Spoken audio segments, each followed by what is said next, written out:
پھر تم نے کیا طے کیا ہے؟ اس رات ڈنر پر سبل نے پیٹر سے پوچھا۔ کیا طے کرنا ہے؟ میرا خیال ہے جو تم کہہ رہی ہو وہی ٹھیک ہے۔ اس کا فیصلہ ڈینی کو ہی کرنا چاہیے، پیٹر نے بڑے مطمئن انداز میں کہا۔ اس کی بات پر سبل مسکرائی۔ ڈینی جب بڑا ہوگا تو وہ ہم دونوں کے مذہب کا مطالعہ کرے گا۔ جس مذہب میں اسے زیادہ دلچسپی محسوس ہوگی اسے وہی اختیار کرنا چاہیے۔ کم از کم اس طرح اس کے ذہن میں کوئی الجھن نہیں ہوگی۔ میں نے اسی لیے تمہیں یہ مشورہ دیا تھا۔ ہاں ٹھیک ہے، مجھے کوئی اعتراض نہیں۔ میرا خیال تھا شاید تمہیں اعتراض ہوگا کیونکہ مجھ سے زیادہ مذہبی تم ہو۔ نہیں خیر، اتنا مذہبی نہیں جتنا تم سمجھ رہی ہو۔ مذہب اصل میں بہت وقت مانگتا ہے اور میرے پاس وقت کی بہت کمی ہے۔ پھر بھی ہر ہفتے تم عبادت کے لیے تو باقاعدگی سے جاتے ہو؟ سبل نے اسے کچھ جتانے والے انداز میں کہا۔ ہاں جاتا ہوں۔ میرے لیے وہاں جانے کی اہمیت عبادت سے زیادہ ایک روایت کی حیثیت سے ہے۔ ماں باپ نے ایک عادت بنا دی ہے، مگر مجھے اس روٹین سے الجھن نہیں ہوتی۔ جہاں دوسرے بہت سے کام ہوتے ہیں، یہ بھی صحیح۔ وہ کھانا کھاتے ہوئے اسے بتا رہا تھا۔ اتنی مصروف زندگی میں مذہب کے لیے وقت نکالنا واقعی بہت مشکل کام ہے۔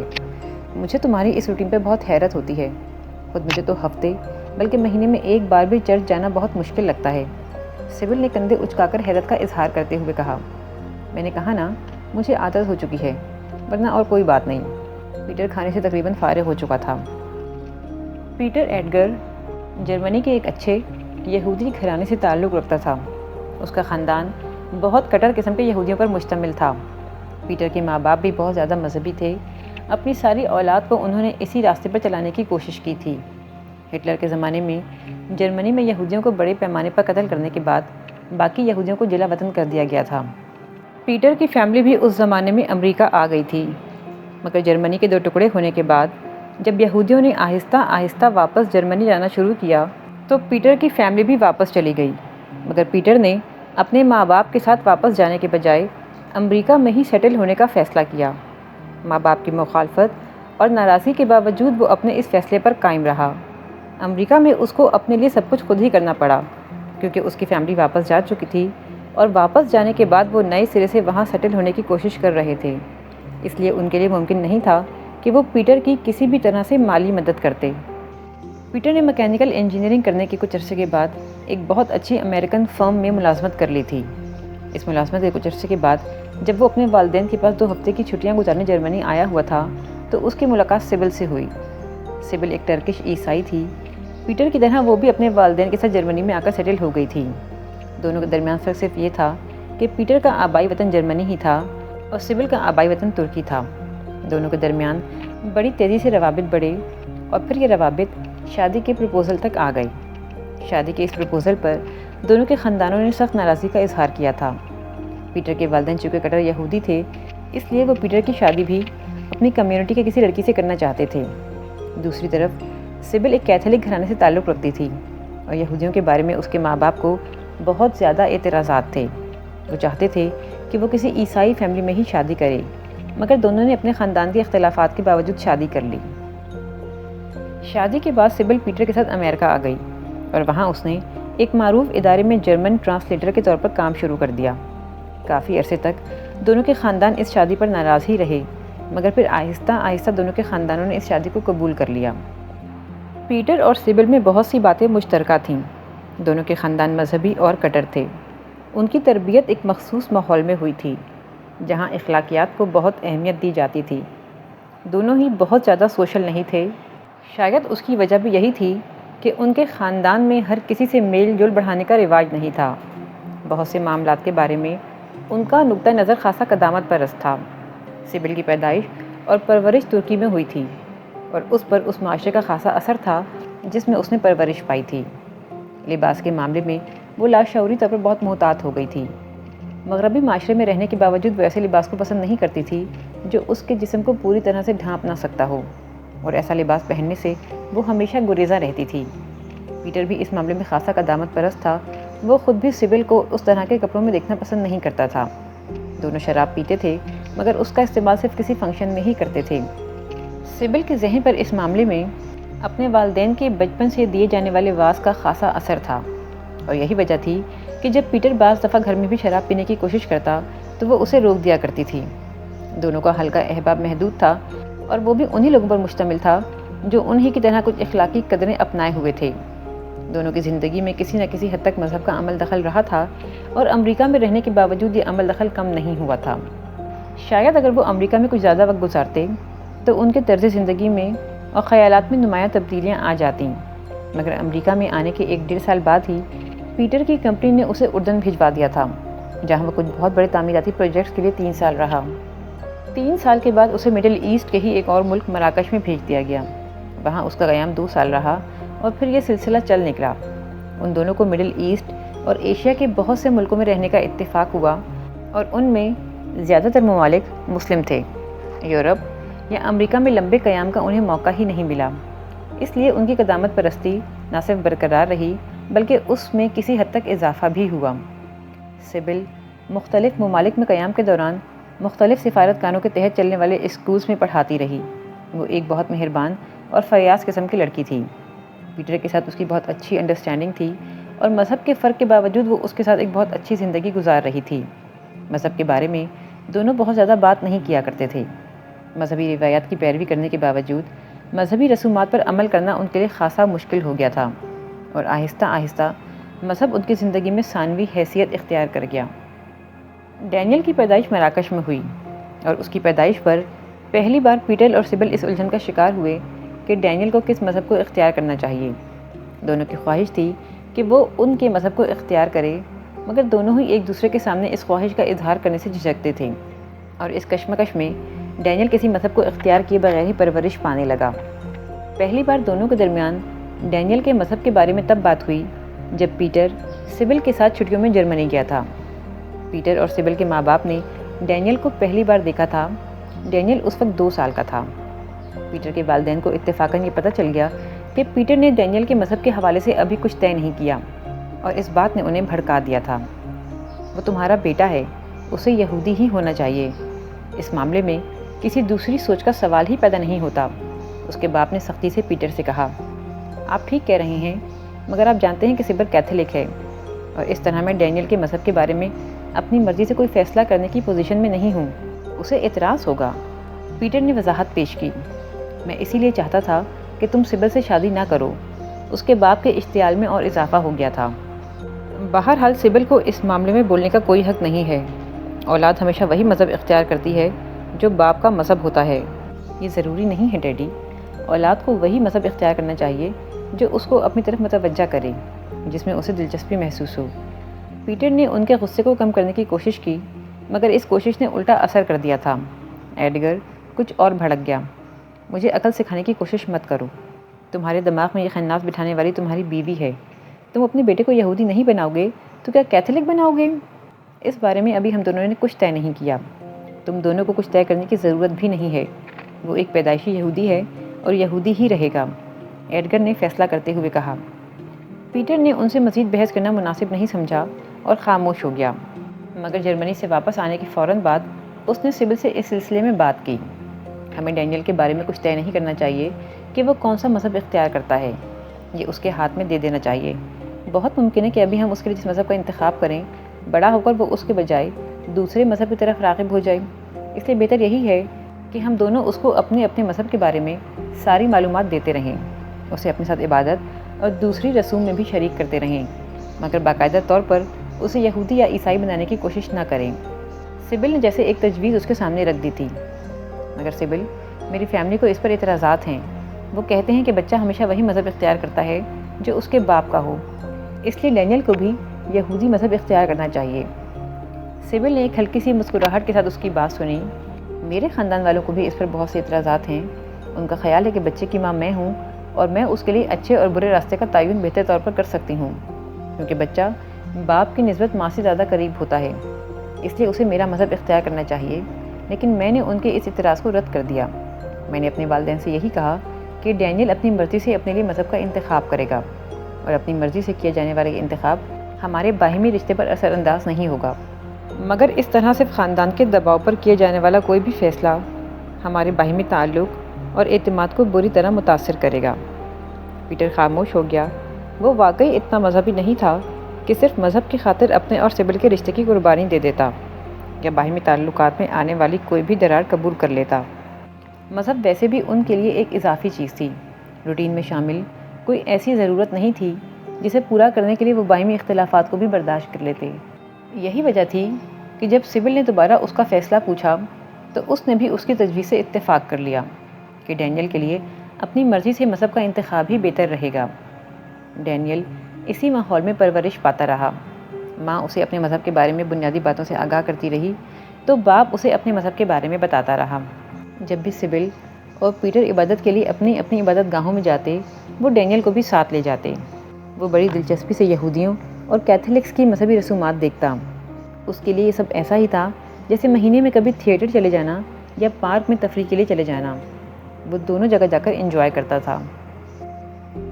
شروع میں پیٹر ہر ہفتے اپنی عبادت گاہ باقاعدگی سے جایا کرتا تھا، مگر وقت گزرنے کے ساتھ ساتھ اس کی یہ روٹین تبدیل ہوتی گئی۔ ویسے بھی دوسرے ممالک میں یہودیوں کی عبادت گاہوں کی تعداد خاصی کم تھی اور اس کا زیادہ تر قیام ایسے علاقوں میں ہوتا تھا جہاں پر اکثر ان کی عبادت گاہیں نہیں ہوتی تھیں۔ اس کے برعکس سبل وقت گزارنے کے ساتھ ساتھ باقاعدگی سے چرچ جانے لگی۔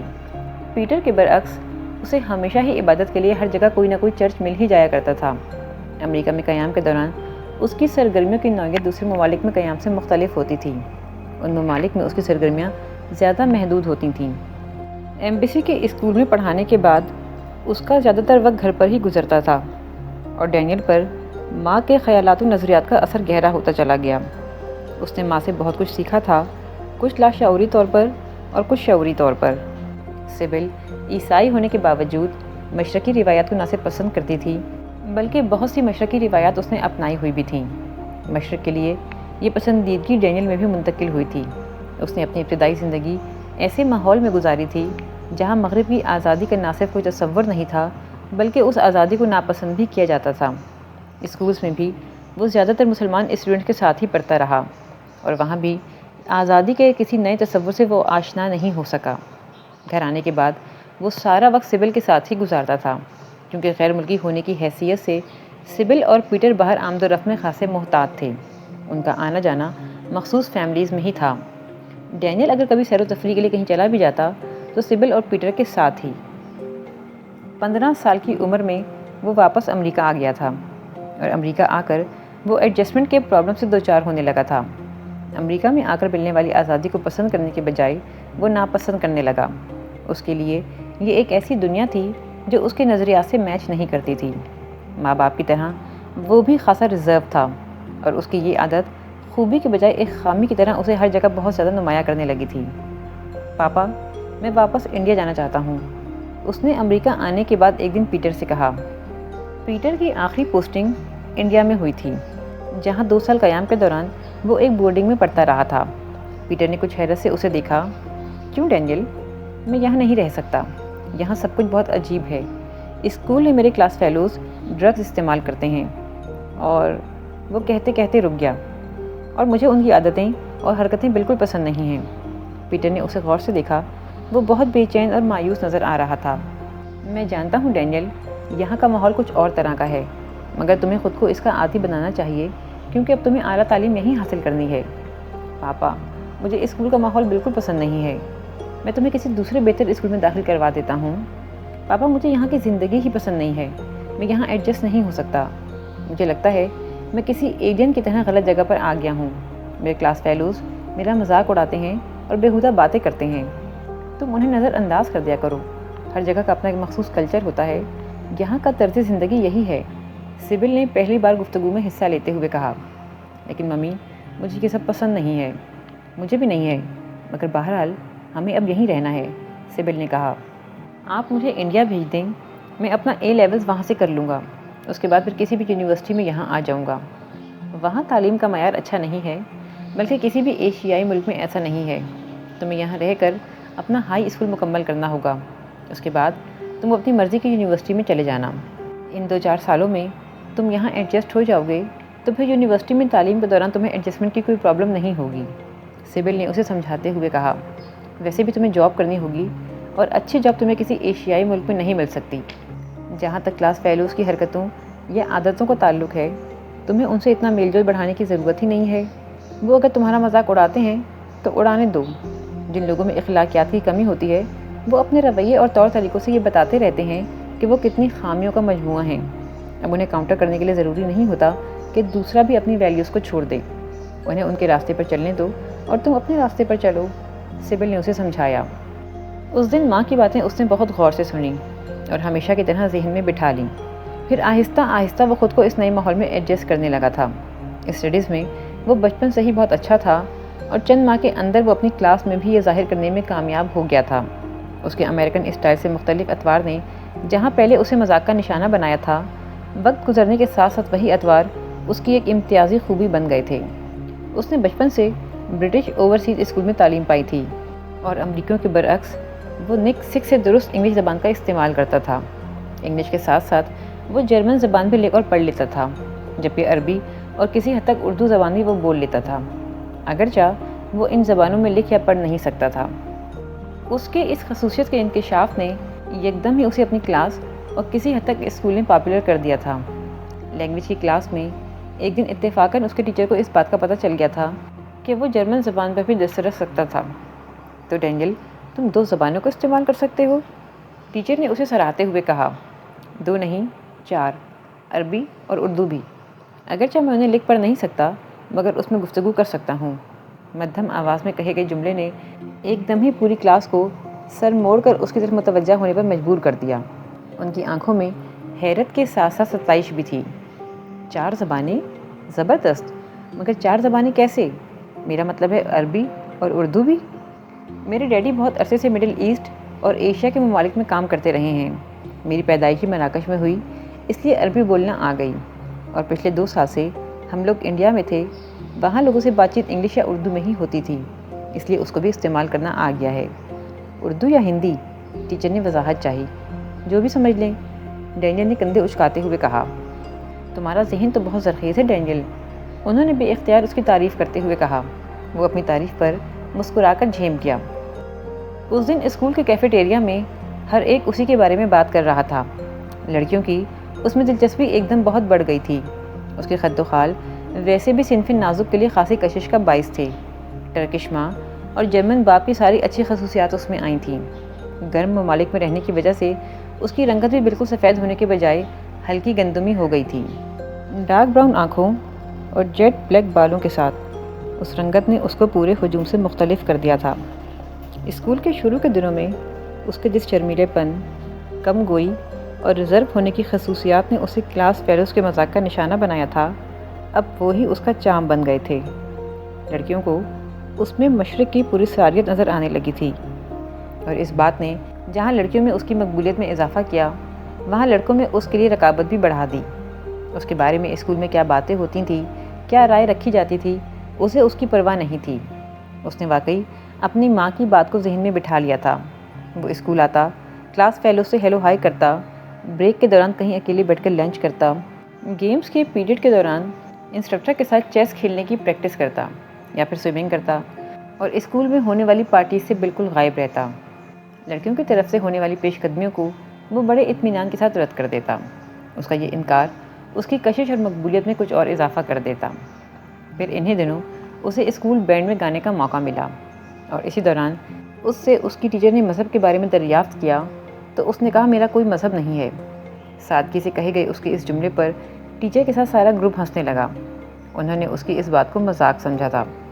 تمہارے فادر کس مذہب سے تعلق رکھتے ہیں؟ ٹیچر نے دلچسپی سے پوچھا۔ وہ یہودی ہیں۔ اس کا مطلب ہے تم یہودی ہو؟ نہیں، میں یہودی نہیں ہوں کیونکہ میری مدر کیتھولک ہیں۔ تو کیا تم ان کے مذہب کو اپنائے ہوئے ہو؟ نہیں، میں دونوں میں سے کسی بھی مذہب کو اختیار نہیں کیے ہوئے۔ میں بڑا ہو کر یہ فیصلہ کروں گا کہ مجھے کس مذہب کو اختیار کرنا ہے، اس نے اسی طرح سنجیدگی سے کہا۔ اس کے بارے میں اس انکشاف نے اسکول میں ایک نئے قسم کا تجسس پیدا کر دیا تھا۔ وہ یہودی نہیں ہے، وہ عیسائی بھی نہیں ہے، مگر وہ دونوں مذاہب پر یقین کرتا ہے اور دونوں جگہ عبادت کے لیے جاتا ہے، اور وہ بڑا ہو کر یہ فیصلہ کرے گا کہ اسے کون سا مذہب اختیار کرنا ہے۔ کتنی عجیب بات ہے، اس کے بارے میں ہونے والی چہمگئیوں کا لب لباب یہی ہوتا تھا۔ اس کی کوئی گرل فرینڈ نہیں ہے، وہ ڈرنک نہیں کرتا، وہ اسموکنگ بھی نہیں کرتا، وہ کلاسز بنک نہیں کرتا، اور وہ فلمیں بھی نہیں دیکھتا، وہ کسی کے ساتھ لڑائی نہیں کرتا، وہ پیسے لانے کے بجائے گھر سے لنچ لے کر آتا ہے، وہ صبح اپنی ماں کے ساتھ گاڑی میں اسکول آتا ہے اور پھر مقررہ وقت پر ادھر ادھر وقت ضائع کرنے کے بجائے گیٹ پر اپنی ماں کے آنے کا انتظار کرتا ہے تاکہ واپس گھر جا سکے۔ وہ 4 زبانیں بول سکتا ہے اور وہ 17 ممالک میں رہ چکا ہے۔ اس کے بارے میں ہر بات کیرولین کے فنگر ٹپس پر تھی۔ وہ ڈینیل کی کلاس فیلو تھی اور ان لڑکیوں میں شامل تھی جو ڈینیل میں ضرورت سے زیادہ دلچسپی لیتی تھیں۔ ڈینیل اتنا ریزرو رہتا تھا کہ کیرولین کو خود اس کی طرف بڑھنا بہت مشکل لگ رہا تھا۔ وہ ہمیشہ سے اس کوشش میں تھی کہ کوئی ایسا موقع اس کے ہاتھ آئے جس سے وہ ڈینیل کو اپنی طرف متوجہ کر سکے، اور ایک دن یہ موقع اس کے ہاتھ آ ہی گیا۔ کلاس اسٹڈی ٹور پر جا رہی تھی اور اسکول بس میں جب سب بچے سوار ہو رہے تھے تو اتفاقاً کیرولین دیر سے اسکول پہنچی، اور وہ بھی اس وقت جب اس کی ساری فرینڈز اپنی اپنی سیٹوں پر جا کر بیٹھ چکی تھیں۔ ایک آخری سیٹ جو بچی تھی وہ ڈینیل کے ساتھ تھی، اور وہ بھی اس کی طرح کچھ دیر سے ہی پہنچا تھا۔ کیرولین کا دل بے اختیار دھڑکا۔ ڈینیل نے اسے اپنی طرف آتے دیکھا اور ساتھ والی سیٹ سے اپنا بیگ اٹھا لیا۔ وہ اس کے ساتھ بیٹھ گئی اور کوسٹر چل پڑی۔ ڈینیل بڑی بے نیازی سے کھڑکی سے باہر دیکھنے میں مصروف تھا، جبکہ کیرولین سوچ میں پڑی ہوئی تھی کہ اس سے بات کا آغاز کیسے کرے۔ کوسٹر میں گانے گائے جا رہے تھے، کہکہے گونج رہے تھے، تالیاں بج رہی تھیں۔ ڈینیل باہر دیکھتے دیکھتے ہلکی سی مسکراہٹ کے ساتھ وقتاً فوقتاً اندر دیکھتا اور پھر باہر متوجہ ہو جاتا۔ کیرولین مکمل طور پر اس کی طرف متوجہ تھی۔ پھر اسے اچانک خیال آیا اور اس نے اپنے بیگ سے ایک چاکلیٹ نکالا۔ ریپر کھول کر اس نے خود کھانے کے بجائے ڈینیل کی طرف چاکلیٹ بڑھاتے ہوئے اسے مخاطب کیا، تم کھاؤ گے؟ ڈینیل نے چونک کر اس کی طرف دیکھا، پھر بولا، نہیں شکریہ۔ کیوں نہیں؟ کیا تم چاکلیٹ پسند نہیں کرتے؟ کیرولین نے اصرار کیا۔ بہت زیادہ نہیں، لیکن مجھے بہت پسند ہے۔ کیرولین نے بات کا سلسلہ جاری رکھا۔ ڈینیل مسکرا کر ایک بار پھر باہر دیکھنے لگا۔ تم زیادہ باتیں نہیں کرتے، کیا تمہیں باتیں کرنا اچھا نہیں لگتا؟ کیرولین نے چاکلیٹ کھاتے ہوئے ایک بار پھر اسے مخاطب کیا۔ نہیں، ایسا تو نہیں ہے، ڈینیل نے مختصر جواب دیا، مگر تمہارے بہت زیادہ دوست نہیں ہیں۔ ہاں، بس ویسے ہی۔ اور کوئی گرل فرینڈ بھی نہیں ہے؟ اس بار ڈینیل صرف مسکرایا۔ کیا تمہیں لڑکیاں اچھی نہیں لگتیں؟ ڈینیل کو جھیم کر مسکرایا۔ کیرولین کے لیے اس کے چہرے کی سرخی بڑی انوکھی چیز تھی۔ اس نے بڑی دلچسپی سے اسے دیکھتے ہوئے پوچھا، کیا تم مجھ سے دوستی کرو گے؟ اس بار ڈینیل نے کچھ حیرانی سے اسے دیکھا۔ میں بہت اچھی دوست ثابت ہو سکتی ہوں، کیرولین نے اسے یقین دلایا۔ ڈینیل کچھ الجھن میں گرفتار ہو گیا۔ اس کی سمجھ میں نہیں آیا کہ وہ کس طرح کے رد عمل کا اظہار کرے۔ وہ پہلی لڑکی تھی جس نے اس طرح پاس آتے ہی اسے سیدھی دوستی کی آفر کر دی تھی۔ کیا دوستی ہو سکتی ہے؟ وہ ایک بار پھر پوچھ رہی تھی۔ ہاں، ٹھیک ہے، اس نے کچھ ہچکچاتے ہوئے کہا۔ کیرولین کی آنکھوں میں چمک لہرائی۔ اس نے اپنا دایاں ہاتھ اس کی طرف بڑھا دیا۔ ڈینیل نے کچھ جھجکتے ہوئے اس سے ہاتھ ملایا۔ دونوں کے درمیان گفتگو باقاعدہ طور پر شروع ہو گئی تھی۔ زیادہ تر کیرولین ہی بات کرتی رہتی اور اس نے ڈینیل سے بہت ساری باتیں پوچھی تھیں، اس کی پسند ناپسند کے بارے میں، اس کی فیملی کے بارے میں، اس کے متوقع کیریئر کے بارے میں۔ ڈینیل اس کی باتوں کا جواب دیتا رہتا۔ کیرولین نے اسے اپنے بارے میں بھی سب کچھ بتا دیا تھا۔ اس نے ڈینیل کے بارے میں لڑکیوں کے درمیان ہونے والی گفتگو سے بھی اسے آگاہ کیا تھا۔ وہ مسکراتے ہوئے اس کی باتیں سنتا رہا۔ ہائی اسکول میں کسی لڑکی کے ساتھ ہونے والا یہ اس کا پہلا تفصیلی رابطہ تھا۔ کیرولین بہت دلچسپ لڑکی تھی۔ اس نے سفر کے دوران ڈینیل کو بہت سے دلچسپ قصے بھی سنائے تھے۔ ڈینیل کے لیے ماں کے علاوہ کسی دوسری لڑکی سے ملنے کا اور اس طرح گفتگو کرنے کا یہ پہلا موقع تھا، اور یہ تبدیلی اسے بہت نئی اور اچھی لگ رہی تھی۔ اسٹڈی ٹور کے دوران ہی میں ان دونوں کے درمیان اس حد تک دوستی ہو چکی تھی کہ وہ دونوں اپنے فون نمبر اور ایڈریس ایک دوسرے کو دے چکے تھے، اور ان کی دوستی صرف انہی تک محدود نہیں رہی تھی بلکہ اسٹڈی ٹور کے دوران ہی سب کی نظروں میں آ چکی تھی۔ ڈینیل پہلی بار کسی لڑکی سے اتنی دیر تک گفتگو کرتا رہا تھا، اور وہ بھی مسکراتے ہوئے، اور کیرولین پورے ٹور کے دوران اس کے ساتھ ہی لگی رہی تھی۔ کلاس کی لڑکیوں کے لیے یہ جیسے ایک شوق تھا۔ دوسرے دن جب ڈینیل اسکول آیا تھا تو پہلے کی طرح آتے ہی کلاس میں چلے جانے کے بجائے وہ کیرولین کے ساتھ اسکول کے گراؤنڈ میں پھرتا رہا تھا۔ اس کی زندگی میں ایک نئے باب کا اضافہ ہو گیا تھا۔ رات کو سبل ڈنر تیار کر رہی تھی جب فون کی گھنٹی بجی۔ فون اٹھانے پر ایک لڑکی نے اپنا تعارف ڈینیل کی دوست کے حوالے سے کروایا اور ڈینیل کو بلوانے کے لیے کہا۔ سبل کو ایک جھٹکا لگا تھا۔ ڈینیل نے اسے اپنے کسی دوست کے بارے میں نہیں بتایا تھا۔ اپنی گرل فرینڈ؟ وہ بے حد حیران ہوئی۔ وہ ڈینیل کے کمرے کی طرف گئی۔ دروازہ کھٹکھٹا کر وہ اندر داخل ہوئی۔ ڈینیل اسٹڈی ٹیبل پر بیٹھا کچھ لکھ رہا تھا۔ اس نے مڑ کر ماں کی طرف دیکھا۔ تمہارا فون ہے۔ سبل نے غور سے اسے دیکھتے ہوئے کہا۔ میرا فون؟ وہ کچھ حیران ہوا۔ ہاں، تمہاری دوست ہے کیرولین۔ ڈینیل کے چہرے پر ایک رنگ آ کر گزر گیا۔ ایک دم اس نے ماں کے چہرے سے نظر ہٹا لی۔ میں ابھی آتا ہوں، اس نے مدھم آواز میں کہا۔ سبل کچھ کہے بغیر اس کے کمرے سے نکل آئی۔ وہ کچھ دیر کے بعد لیونگ روم میں داخل ہوا اور فون پر آہستہ آواز میں باتیں کرنے لگا۔ سبل نے کچن سے اسے دیکھا تھا۔ چند منٹ بات کرنے کے بعد اس نے فون بند کر دیا اور واپس اپنے کمرے میں چلا گیا۔ اس دن سبل نے اس سے کیرولین کے سلسلے میں کوئی بات نہیں کی تھی۔ اگلے دن صبح اسے اسکول لے جاتے ہوئے اس نے ڈینیل سے پوچھا، تم نے دوست بنا لیے؟ ڈینیل نے ڈرائیونگ کرتی ماں کو دیکھا۔ زیادہ نہیں، بس ایک۔ سبل نے مسکرا کر اسے دیکھتے ہوئے کہا، کیرولین؟ وہ بھی جواباً اسباتی انداز میں مسکرایا۔ کیسی لڑکی ہے؟ بہت اچھی ہے، وہ جھیمتے ہوئے بولا۔ اس کی فیملی کیسی ہے؟ اس کے فادر وکیل ہیں اور ماں سوشل ورکر ہیں۔ ایک چھوٹا بھائی ہے، وہ بھی ہمارے ہی اسکول میں پڑھتا ہے۔ ڈینیل نے ماں کو تفصیلات دیں۔ تمہاری دوستی کیسے ہوئی؟ سبل نے سرسری انداز میں پوچھا۔ ڈینیل نے ماں کو ساری تفصیلات بتا دیں۔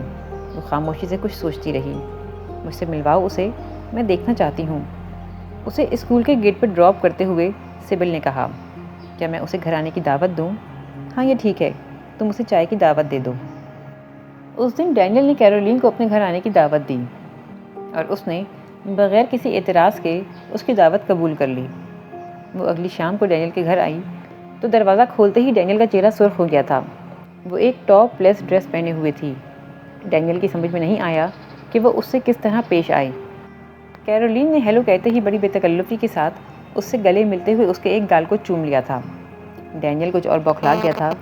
اسے اندر لے جاتے ہوئے وہ اسے گھر آنے کی دعوت دینے پر پچھتا رہا تھا۔ سبل نے پہلی ہی نظر میں اس لڑکی کو ناپسند کر دیا تھا، مگر اس نے اپنے چہرے سے یہ ناپسندیدگی ظاہر نہیں کی۔ اسے حیرانی ہوئی تھی کہ ڈینیل کو اس میں کیا بات اچھی لگی جو وہ اس کی طرف متوجہ ہو گیا۔ کیرولین کو چائے سرو کرتے ہوئے سبل اس سے کریت کر سوال پوچھتی رہی، جبکہ ڈینیل بالکل بجھا ہوا تھا۔ چائے پینے کے بعد کچھ دیر بیٹھ کر کیرولین واپس چلی گئی۔ ڈینیل دروازہ بند کر کے واپس آیا تو وہ بہت شرمندہ نظر آ رہا تھا۔ سبل خاموشی سے برتن سمیٹ رہی تھی۔ وہ ٹی وی آن کر کے بیٹھ گیا۔ کچھ دیر کے بعد سبل بھی اس کے پاس آ کر بیٹھ گئی۔ تمہیں اس میں کیا چیز اچھی لگی تھی ڈینیل؟ اس نے گفتگو کا آغاز کیا۔ وہ فرینڈلی تھی، مگر میں نہیں جانتا تھا کہ وہ اتنی بولڈ بھی ہے۔ سبل کچھ دیر خاموشی سے اسے دیکھتی رہی، پھر وہاں سے اٹھ گئی۔ اگلے دن ڈینیل اسکول میں پہلے کی طرح ریزرو تھا۔ کیرولین اس کے رویے پر حیران تھی اور وہ بار بار اس سے اس کی وجہ پوچھتی رہی، مگر وہ خاموشی سے اس کے سوالوں کو نظر انداز کرتا رہا۔ اگلے چند دن اس کی ناراضگی برقرار رہی تھی، مگر پھر آہستہ آہستہ کیرولین کے ساتھ اس کے تعلقات بحال ہو گئے تھے۔ دونوں میں ایک بار پھر پہلے جیسی بے تکلفی ہو گئی تھی۔